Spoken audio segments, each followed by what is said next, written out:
안녕하세요. 곧쌤의 미식중독의 곧쌤입니다. 5월 계절의 여왕입니다. 날씨는 화창하고 몽롱합니다. 이런 날씨에 시원한 화이트 와인 한 잔 곁들이면 어떨까요? 아마도 봄날이 더욱 상쾌해지지 않을까요? 영화 속에 나오는 다양한 음식 이야기, 지금 바로 시작하겠습니다.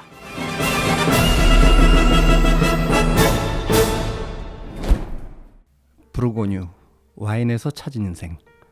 원제는 쓰기 눌리. 우리를 이어주는 것, 맺어주는 것, 그 정도 의미로 보면 되실 것 같습니다. 세상을 살아가면서 근본적으로 우리를 이어주는 존재는 무엇일까요? 가족과 그들이 의지해서 살아가는 땅. 일반적으로 돼지는 어머니와 동일시됩니다. 돼지는 우리에게 먹을 것을 주고 안정감을 제공해주죠. 부르고뉴를 통해서 어머니, 돼지의 세계로 들어가 보도록 하겠습니다. 중세 유럽에서 부르고뉴 공국은 강력한 나라였습니다. 지금은 프랑스의 일부가 되었지만 한때 부르고뉴 공작의 위세는 프랑스 왕보다 막강할 때도 많았습니다. 부르고뉴라는 지명은 게르만 일족인 부르근투족이 살았던 땅이기 때문입니다. 지그프리트 신화도 부르고뉴족의 전설입니다. 디종에 가면 이제는 박물관이 된 공작궁전에서 과거의 영화를 느끼실 수 있을 겁니다. 영어로는 부르고뉴를 버건디라고 부릅니다. 버건디 레드라는 표현은 부르고뉴 와인 색깔 때문에 나왔습니다. 밝으면서도 투명한 빨간빛, 부르고뉴 레드의 세계입니다. 사이드웨이처럼 부르고뉴, 와인에서 찾은 인생 역시 와인 영화입니다. 와인, 복잡하죠. 어렵죠. 와인 중에서도 가장 복잡하고 가장 어려운 게 부르고뉴 와인이라고 보시면 됩니다. 부르고뉴에서도 가장 좋은 와인이 생산되는 지역을 꼬트 도르라고 합니다. 황금지대라고 번역하면 괜찮을 겁니다. 꼬트 도르는 다시 남과 북, 두 개의 작은 지역으로 나뉘어집니다. 북쪽은 꼬트 드 뉘, 남쪽은 꼬트 드 본이라고 부릅니다. 뉘는 뉘 생조르주라는 소읍, 본은 로마 시대부터 이 지역의 중심지였던 마을 이름입니다.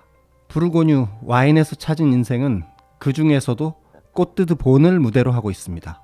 꼬트 드 본에서도 남쪽에 위치한 샤사뉴 몽라쉐가 바로 세 남매의 와이너리가 있는 작은 마을입니다. 와인을 몰라도 이 영화를 이해하기 어렵진 않습니다. 그렇지만 와인을 조금 더 안다면 영화가 이야기하고자 하는 바를 더욱 확실하게 알 수 있을 겁니다.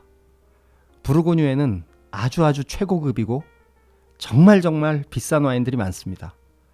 영화에 나오는 와인들은 그에 비하면 수수합니다.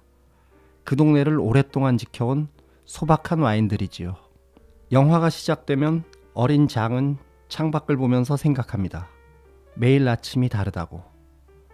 포도밭의 사계절이 주마등처럼 스쳐 지나갑니다. 장은 어른이 되어가면서 느낍니다. 하지만 이곳은 아무것도 변하지 않는다는 걸 알았다. 어쩌면 영화의 주제는 첫 씬에 다 나온 것 같습니다. 변화를 원하지만 아무것도 변하지 않는 마을. 현대사회에서 우리가 원하는 것은 무엇일까요? 가을입니다. 만물이 익어갑니다. 큰아들 장은 10년 만에 고향에 돌아옵니다. 여동생 줄리엣, 남동생 제레미와 함께 포도밭으로 나갑니다. 세 남매는 수확 날짜에 대해 의논합니다. 줄리엣의 의견에 반대를 하면서 장은 조금 일찍 따자고 합니다. 쉬운 와인을 만들 거냐고 묻습니다. 1년 후에도 이 상황은 반복됩니다. 수확 시기를 정하는 건 너무나 중요한 일입니다. 1년 농사의 마무리이자 와인 맛을 결정짓는 포인트이기도 하니까요. 이 모든 것은 세 남매의 관계가 더욱 무르익어가는 과정과도 관련이 있습니다. 부르고뉴 와인 생산자들은 아이가 어릴 때부터 와인을 가르칩니다. 4살배기 아이도 가업을 이으려면 와인을 알아야 합니다. 물론 어릴 때는 와인에 물을 타서 마시게 합니다. 세 남매의 아버지는 아이들에게 화이트 와인을 맛보면서 향기에 대해 얘기해보라고 합니다. 무슨 냄새가 나니? 헛간 냄새? 그래. 그게 바로 짚에서 나는 냄새란다. 그러면 또 어떤 과일 냄새가 날까? 레몬? 화이트 와인은 감귤류 향이 주조를 이룹니다. 그래서 신맛도 잘 느껴지는 거죠. 그리고 또 무슨 냄새? 와인이란 이렇게 하나씩 알아나가는 과정을 포함하고 있습니다. 수학의 왕도가 없듯 와인에도 왕도가 없습니다. 영화를 극적으로 만들려다 보니 악역들도 등장합니다. 막내인 제레미의 장인, 멋진 저택에 살고 있습니다. 완고하고 고집도 셉니다. 그런데 악역 같지만 원래 이 동네 이런 성격 가진 노인네들 허다합니다. 고집 없이는 농사를 지을 수도 전통을 지킬 수도 없습니다. 전통을 지키면서 훌륭한 와인을 만들어야 돈도 되니까요. 퀄리티로 승부를 걸 수밖에 없습니다. 장인에 비하면 삼남매는 아마추어 티가 팍팍 납니다. 장인의 저택은 옆모습만 보이는데 극중 대사를 빌자면 뿌스도르라는 표현을 씁니다.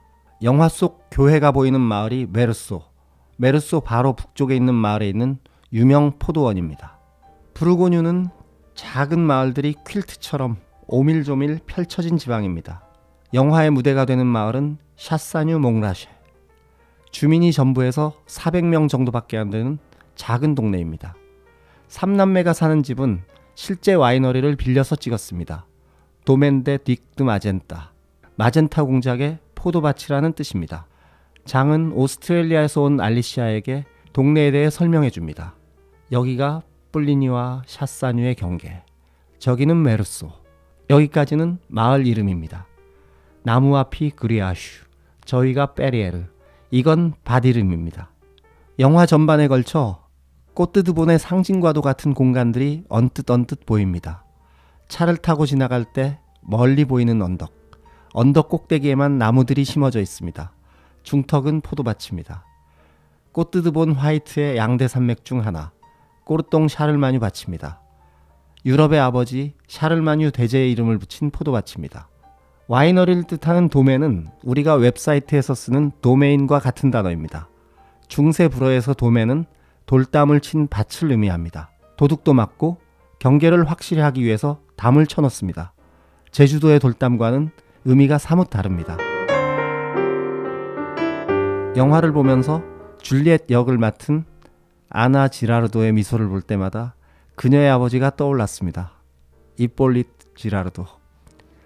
에릭 로샹 감독의 동정 없는 세상, 파트리스 르콩트의 이본네의 향기, 낭만적이면서도 바람기 넘치는 인상. 아나 지라르도의 얼굴에 아버지의 인상이 남아있더군요. 또 하나의 캐릭터, 마르셀 아저씨 역을 맡은 장 마르크 룰로. 포도원에서 오랜 경험을 해왔고 옆에 서서 새남매의 이야기를 들어주는, 나긋나긋하게 조언을 해주는 역할입니다. 이 장 마르크 룰로는 실제로 부르고뉴에서 가족의 이름을 딴 도멘 룰로를 운영하고 있습니다. 파리에서 배우 생활을 하다가 아버지가 돌아가시자 1989년부터 포도원 전체를 총괄하고 있습니다. 이런 식으로 부르고뉴 사람들은 와인 생산에 대한 가업을 이어나가고 있습니다. 보는 이들에게는 힐링이 될지 모르지만 농사라는 게 고생의 연속입니다. 포도즙을 발로 밟는 장면도 나오죠. 한번 밟아본 적이 있는데 늪지대에 간 것 같습니다. 푹푹 빠지고 찐득거리는 단내. 겨울이 되자 포도밭에 불을 피우면서 장은 내뱉습니다. 잊고 있었다. 프랑스의 겨울에는 끝이 없다는 걸.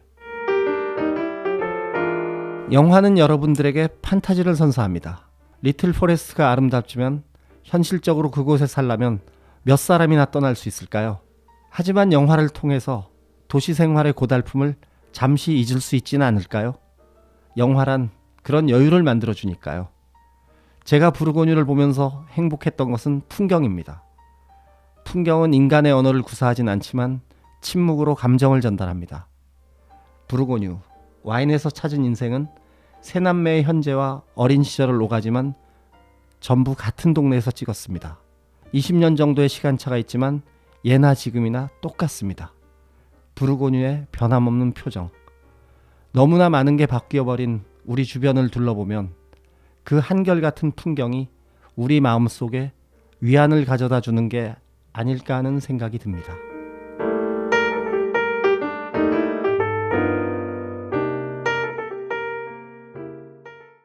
어떠셨나요? 와인이 함께 한다면 삶이 훨씬 풍요로워질 것 같지 않습니까? 이번 시간에는 부르고뉴 와인에서 찾은 인생을 통해서 다양한 와인의 세계에 대해서 알아보았습니다. 그럼 여러분, 다음 시간까지 맛있는 한 끼 되세요.